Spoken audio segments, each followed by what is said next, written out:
공권력에 의해서 살인당하신 5열사에 대한 진상규명 43일차 박근혜 대통령 옥중투쟁 813일차입니다. 내일은 129차 태극기 집회가 경기도 수원에서 있습니다.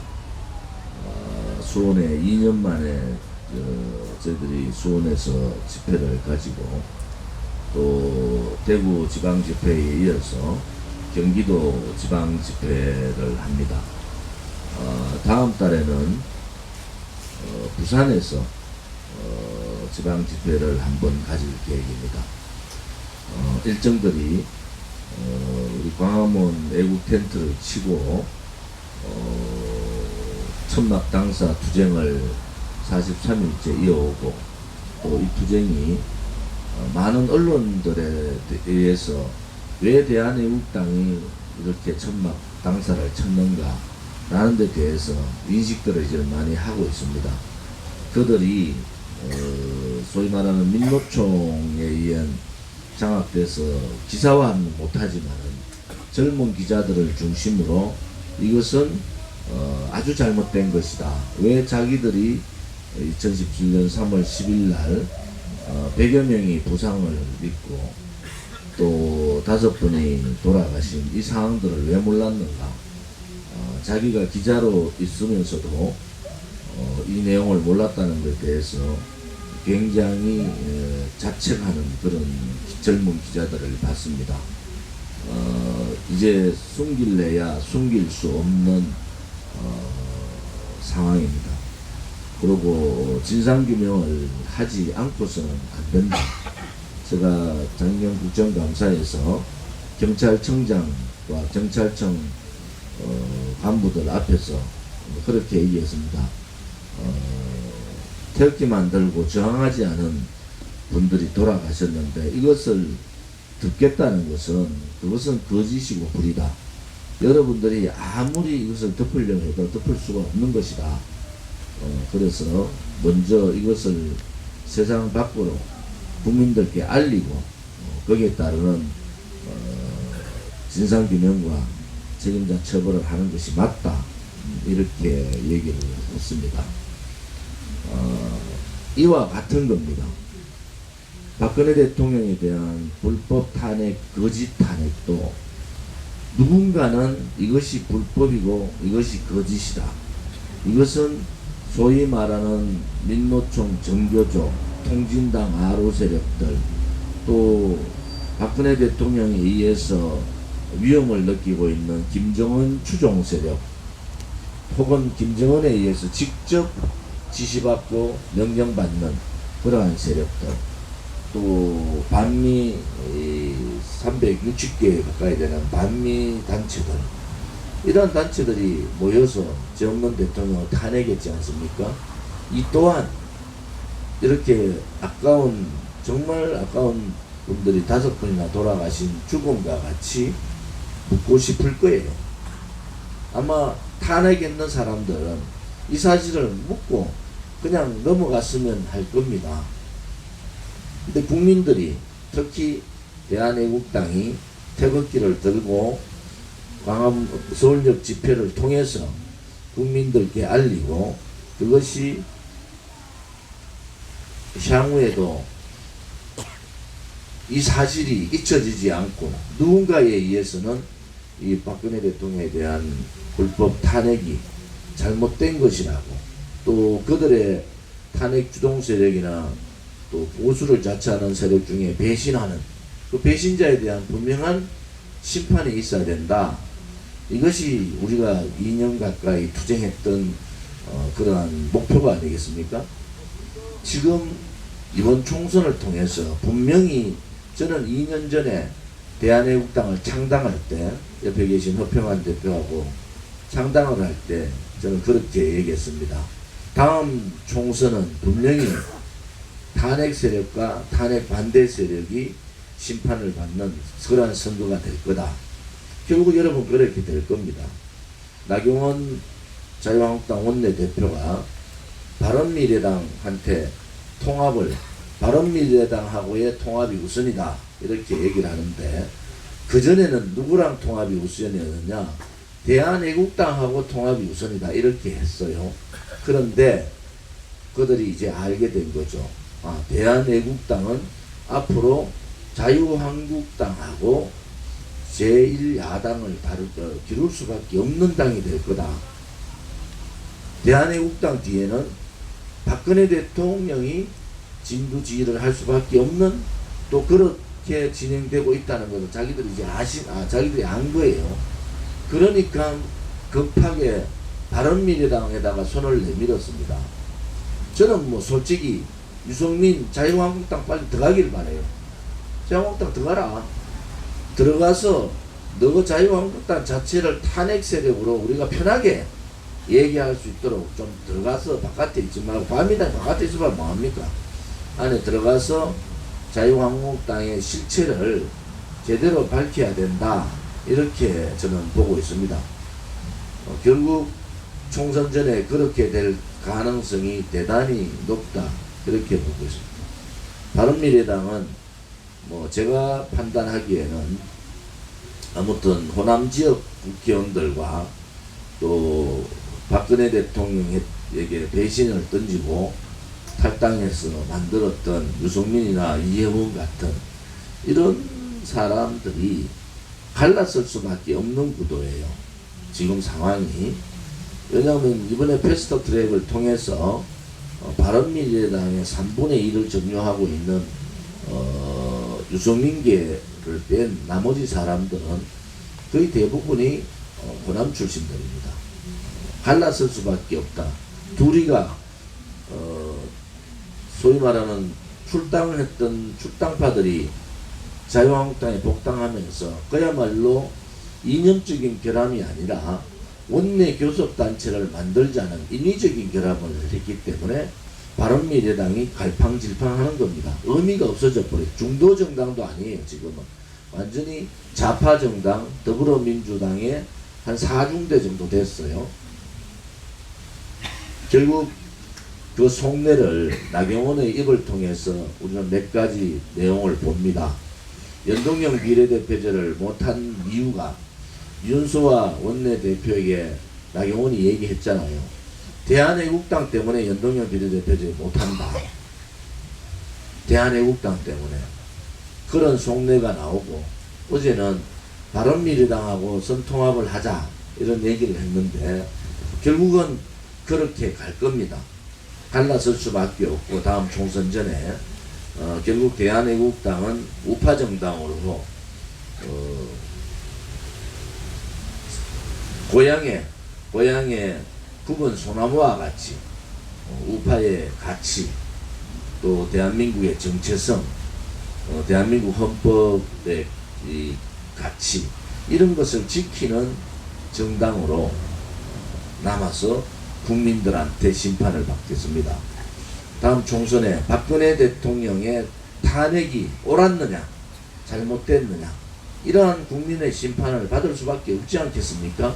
저는 확신을 가지는 것이 국민들 대부분, 좌파들도 마찬가지예요. 박근혜 대통령의 탄핵에 문제가 있다. 그리고 이것은 뭔가 잘못된 거다. 이렇게 하는 겁니다. 지금 국정원 특활비 상고심에서 1심에서 뇌물죄가 무죄가 났는데, 또 그 검찰 측에서는 1심 구형과 같이 12년 구형을 했어요. 검찰이 지금 코너에 몰려버린 거예요. 아무리 뒤져도 뇌물이, 돈을 준 사람도 없고 돈을 받은 사람도 없다. 또 대한민국 국민은 국정원의 특활비가 김대중, 노무현, 이명박 이 세 대통령, 그 위에 김영삼 대통령까지 그것을 솔직히 다 국정원에서 제대로 공개를 하면은 박근혜 대통령이 얼마나 깨끗하게 그 부분에 대해서 했는가가 나올 거 아닙니까? 그런데 그것을 공개하지 않고 박근혜 대통령 때만 뭐 했다 했는데, 검찰에서는 박근혜 대통령이 그거로 사적으로 뭐를 썼다 이렇게 하니까 또 쓰레기 같은 언론 방송들이 박근혜 대통령이 그래 썼다 이렇게 기사가 나왔어요. 근데 박근혜 대통령이 뭐라 했어? 나는 그 돈 사적으로 한 푼도 쓴 것이 없다. 그것은 기사에 아예 나오지도 않습니다. 여러분 무슨 말인지 아십니까? 지금 언론의 환경이 그런 거예요. 당사자가 나는 한 푼도 그 돈을 사적으로 쓴 것이 없다는 기사는 나오지 않고 일방적인 검찰의 주장만 기사화시키는 것이 지금의 상황이에요. 그런데 이제 국민들이 2년 반을 박근혜 대통령께서 오늘 813일째 옥중투쟁을 하시는데 2년하고도 3개월이 지났어요. 이제 국민들이 아시는 거예요. 아, 박근혜 대통령이 무엇을 잘못했는가? 여기에부터 시작하는 겁니다. 이번 총선 여러분들 뭐 이래저래 설왕설래 얘기가 많지만은 이번 총선은 결국 탄핵에 대한 심판입니다. 멀쩡한 52%를 받은 정통성을 가지고 있는 대통령이 촛불 쿠데타 세력에 의해서 권력 찬탈당한 거예요. 이 70년 대한민국 역사에서 있을 수 없는 일이 벌어졌는데 이것을 덮고 간다고 덮고 갈 수가 있겠습니까? 그래서 제가 모두에 말씀드린 것 같이 2017년 3월 10일 날 엄연히 5분이 억울하게 목숨을 잃고 100여 분이 부상을 당했는데 이것을 덮고 간다고 덮고 갈 수가 없듯이 박근혜 대통령의 탄핵 또한 덮고 갈 수가 없는 상황이다. 국민들을 통해서 이번 총선에서 국민들께서 이 문재인 정권의 권력 찬탈이 옳았느냐 또는 자유한국당의 박근혜 대통령 보수정당 자유한국당을 5번씩이나 목숨을 걸고 구출했는 박근혜 대통령을 배신한 배신자 자유한국당이 옳았는가에 대한 심판의 선거다. 여러분 그렇지 않습니까? 그 심판의 선거는 누가 이기겠습니까? 그것은 정의가 이기는 거고 진실이 이기는 거예요. 그렇지 않습니까? 그래서 우리는 처음부터 진실과 정의의 투쟁을 얘기한 겁니다. 이 거짓의 세상, 저 편파적이고 새빨간 또 왜곡을 하고 있는 언론 방송에 국민들이 잠시 속았지만은 이제는 언론이 무슨 얘기해도 속지도 않아요. 왜? 어제 우리가 유튜브 팟캐스트 유튜브 방송을 하면은 열흘 지나면은 100만 명이 봅니다. 100만 명이 속일 수가 없어요. 속일 수가 없다고요. 그래서 우리는 2년 전부터 우리의 의지, 우리의 신념이 옳다는 확신을 가지고 있었다. 대한애국당을 창당하고 이제는 제2의 확장, 제가 여러분께 말씀드린 대로 자생자리까지는 했습니다. 이제 자강하는 단계로 대한애국당이 들어섰고 이번 총선을 통해서 50석 이상의 의석을 얻고 다음 대선에서는 대한애국당 중심의 보수우파 정권 교체를 이루어져야 된다. 저는 그런 확신을 갖고 있는 사람입니다. 그렇게 하면서 우리가 4년간 다음 대선 때까지 4년 하니까 3년간의 이러한 공포 암흑의 정치를 끝을 내야 됩니다. 그 다음에 저희들이 태극기 혁명을 하자. 다시는 대한민국 땅에 종북, 친북, 주사파, 반미주의자들이 발을 못 붙이도록 국민들이 그들의 능력을 본 거예요. 그들의 무능함도 보고 그들의 빨간 모습도 보고 그동안에 잠복해 있던 사람들 그 붉은 무리들이 이제는 땅 위로 다 올라왔어요. 암흑의 세계에서 태양 달의 나라에서 해의 나라로 올라와 보니까 그 달의 나라가 있던 시커먼 사람들이 새빨간 사람들이 견딜 수가 있습니까? 못 견디는 겁니다. 그래서 2년 만에 국민들이 이렇게 무능한 좌파들이 있는가, 이렇게 대한민국을 그 경제가 어려울 때 전 세계 경제가 박근혜 대통령 때 제일 어려웠어요. 그 어려운 경제 상황에서도 굳건하게 경제 기반을 다지고 안보 기반을 다졌던 대통령이 바로 박근혜 대통령입니다. 일본과 미국이 추락하고 엄청난 힘든 상황 때 박근혜 대통령이 경제 기반을 다져가지고 경제를 잘 살려놨는데 불과 2년 만에 나라 다 경제 다 망쳐먹고 안보 빗장 다 열어주고 NL 155km 밑에 삼척항까지 민간인 배가 아닌 것 같아. 제가 보니까 그 사진 보니까 그 당간부 옷을 하는 사람이 있고 앞에 딱 서서 진두지휘 하잖아요. 그런 모습을 보면은 야, 이게 나라가 이제 드디어 망했구나. 저는 북한이 마음만 먹으면 평택까지 1시간 만에 장악합니다. 북한의 핵은요, ICBM 뭐 이런 미국을 자꾸 얘기하는데, 북한의 핵은 미군을 철수시키고 난 다음에 김일성의 교시잖아요. 김일성의 유언이 뭡니까? 유훈이라, 그들의 말도 유훈이래요. 주한미군 철수예요. 북한의 핵은 어떨 때 사용하느냐? 주한미군을 철수해서 6.25 때 같이 메가더 장군과 같이 미군이 다시 한국 땅에 못 오도록 하는 장치 역할을 회귀하는 겁니다. 주한미군 철수하자마자 북한은 동경을 비롯해서 일본의 한 5군데, 대한민국, 부산, 대구 등등 대도시 5군데에 핵을 딱 갖다 댑니다. 미군이 들어오기 전. 미군 못 들어옵니다. 미군이 못 들어와요. 왜? 바로 핵을 감당할 수 없는 이동식 핵 이중 하지 않습니까? 그렇게 갖다 대면 미군 못 들어오는 거예요. 미군이 한번 나가면 대한민국 끝이에요. 핵을 가진 나라고 핵을 가져야 되는 나라는 경제력이 아무리 수백 배 경제력이 더 좋아도 군사력에 있어서는 핵을 가진 나라한테 이길 수가 없습니다. 그래서 우리가 줄기차게 얘기하는 것이 주한미군 철수 반대, 국가보안법 반대, 폐지 반대, 한미동맹을 강화해서 김정은을 드러내지 않으면 북핵 폐기는 안 되는 겁니다. 그래서 김정은을 드러낼 수밖에 없지 않느냐. 그래서 우리가 말하는 게 한미동맹을 강화해서 북한 주민이나 한국 국민들이 피해가 최소화되는 방법으로 김정은을 드러낼 수밖에 없다. 그것은 지금 미국이 하고 있는 경제 봉쇄 정책이 스스로 북한 내부에서 김정은을 제거하는 방법 중에 하나다, 이래 보시면 돼요. 과거에 김일성 있을 때 고난의 행군 때 250에서 300만이 굶어 죽었습니다. 굶어 죽었어요. 그때는 외부하고 완전히 통제된 통제국가예요. 지금은 북한이 그렇지 않아요.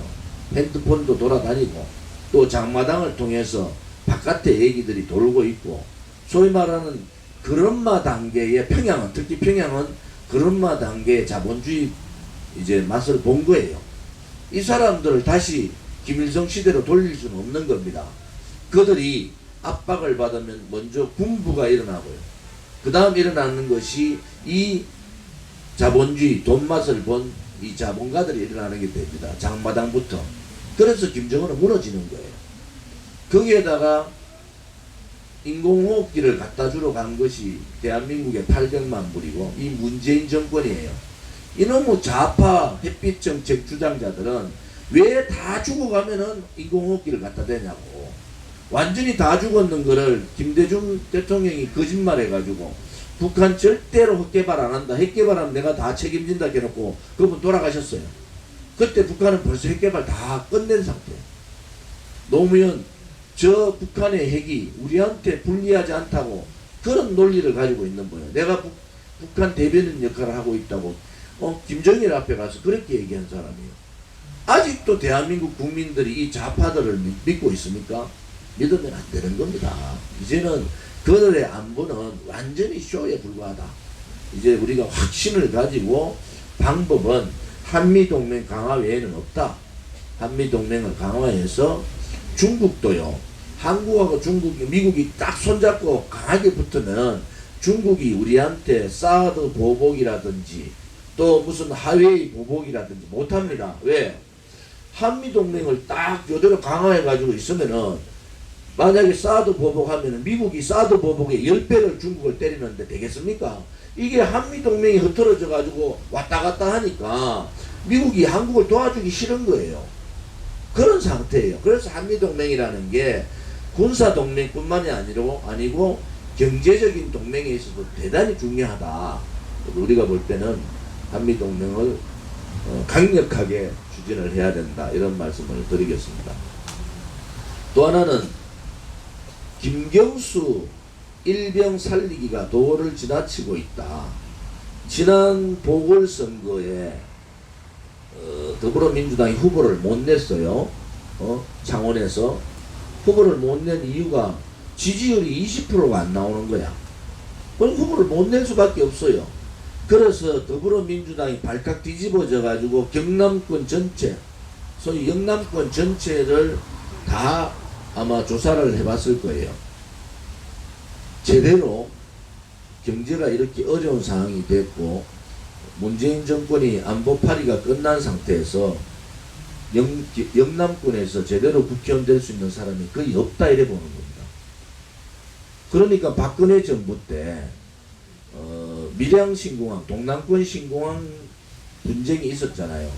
밀양하고 가덕도 공항에서 밀양 신공항이 점수를 더 받았음에도 불구하고 박근혜 정부가 국론 분열을 이유로 그냥 김해 신공항 확장과 대구공항 이전 이렇게 정해진 거예요.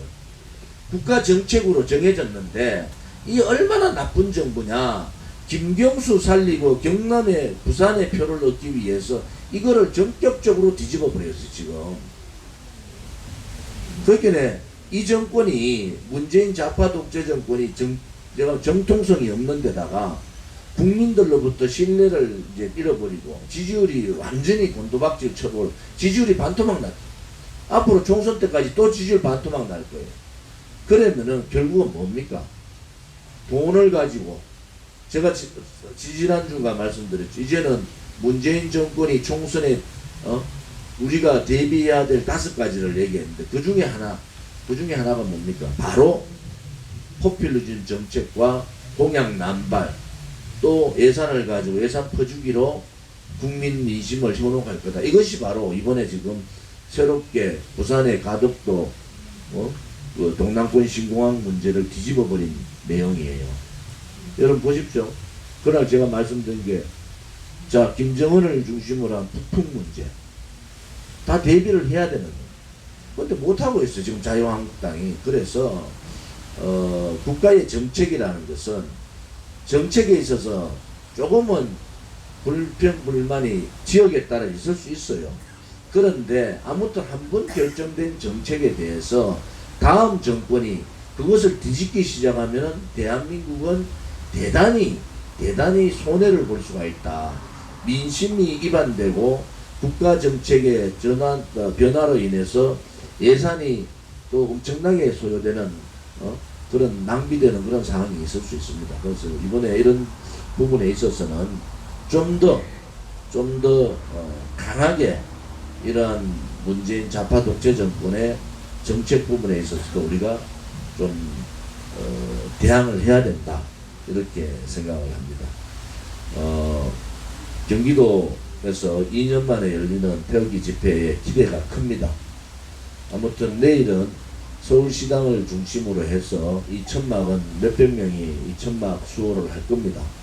우리는 일부 1시에 경기도청, 수원에 있는 경기도청 앞에서 집회를 하고 이동 시간에 맞춰서 4시에서 5시 사이에 서청대에서 2부 집회를 마치고 서청대 집회를 끝내지 마시고 집회 마치고 난 다음에는 다시 이 광화문으로 다 좀 오셨으면 좋겠어요. 왜냐 그러면은 일요일 내일 아침, 토요일 아침, 일요일 아침, 월요일 아침이 저들이 천막 철거를 들어올 가장 가능성이 높은 겁니다. 오늘 제가 이 앞에 서서 유니폼 입고 서가지고 우리 천막에 있는 동지들을 향해서 압박 시위를 하고 있는 이 친구들 다 쫓아보냈어요. 저렇게 할 수가 없는 거예요. 어디 금방지게 여기 와서 자기들이 뭐예요? 공무원이면 공무원답게, 그렇지 않으면 용역이면 용역답게 하는 거예요.